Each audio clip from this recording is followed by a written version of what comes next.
À notre grand étonnement, nous sommes les seuls aujourd'hui à débarquer Takalar. 2 heures de bus supplémentaires nous auraient menés directement au vaste territoire semi-submergé du lac Inle, mais pour notre part, nous envisageons d'atteindre ce site enchanteur à pied en passant par les villages reculés de l'État Cham. Pour la somme de 9 $ par jour chacun, nous nous laissons vendre ce trek de 3 jours et 2 nuits, nourriture et logement inclus. Nous sommes jumelés à 4 Espagnols de Menorca, une île voisine de Ibiza au large de l'Espagne. Ils s'avèreront être des compagnons en or.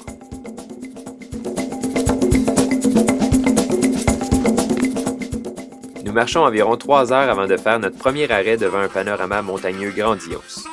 Le délice népali qu'on nous sert, curry de citrouille et pommes de terre, chapati, avocat et chili frais rivalise avec le panorama. Le soir venu, c'est dans un village de 70 habitants, incluant les poules et les chiens, que nous enlevons nos chaussures et nos chaussettes pour la nuit. On est dans notre première journée de trek pour s'en aller au lac Inle. Et puis, on est arrivé à notre premier hébergement. On va faire le tour tantôt. Puis là, on essaie le chirrut. Le chirrut, c'est un cigare du Myanmar. Et puis, ça goûte pas beaucoup le tabac. Il n'y a presque pas de tabac. C'est plus fait avec des herbes.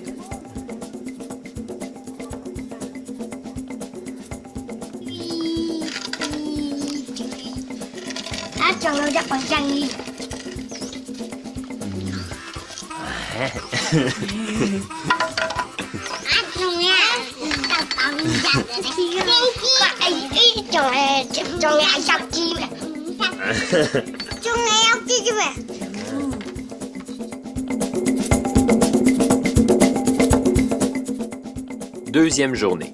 Un bon déjeuner et nous reprenons la route. Nous traversons les plantations de gingembre, de chili, de pommes de terre et d'orangers.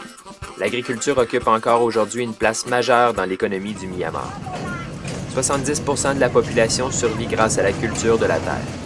Une statistique qui en dit encore une fois très long sur le développement du pays, sur une planète en plein exode rural massive où l'agriculture prend de moins en moins de place.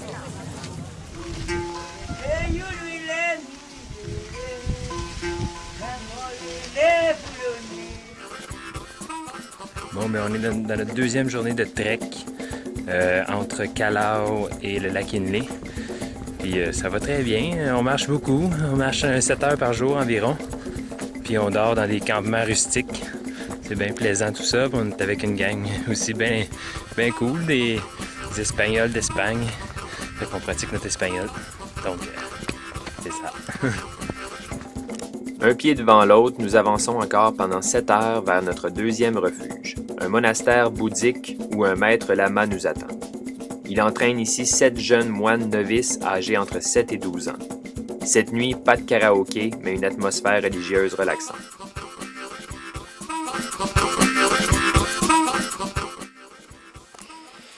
Donc, on est arrivé, c'est la deuxième nuit qu'on va passer. Puis ici, on la passe dans un monastère, c'est ça qui est super trippant. Puis, ils nous amènent dans un monastère bouddhique. Fait qu'on voit les moines à l'extérieur et tout et tout.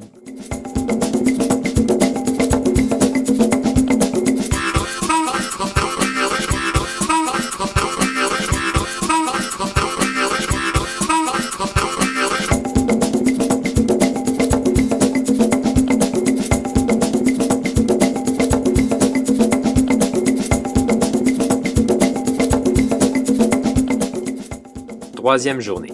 Après un peu plus de 3 heures de marche dans des paysages de collines colorées, nous prenons tous ensemble une dernière pause sous un Buddha Tree. Le but ultime, le lac Inle, n'est plus qu'à 1 heure de marche. Quelques pas supplémentaires et nous reposerons enfin nos pieds endoloris et sauterons dans une chaloupe motorisée en direction du village de Nyongshe sur les berges du lac. Nous voilà enfin en plein cœur du lac Inle. Les pieds et les doigts rougis par le sable des sentiers empruntés, le sourire aux lèvres et encore une fois sous les rayons brûlants du soleil de janvier.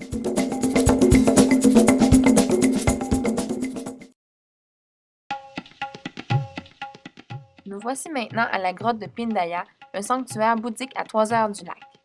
Des milliers de Bouddhas remplissent la caverne en hommage aux êtres chers disparus. Nous restons tous stupéfaits devant ce lieu de culte.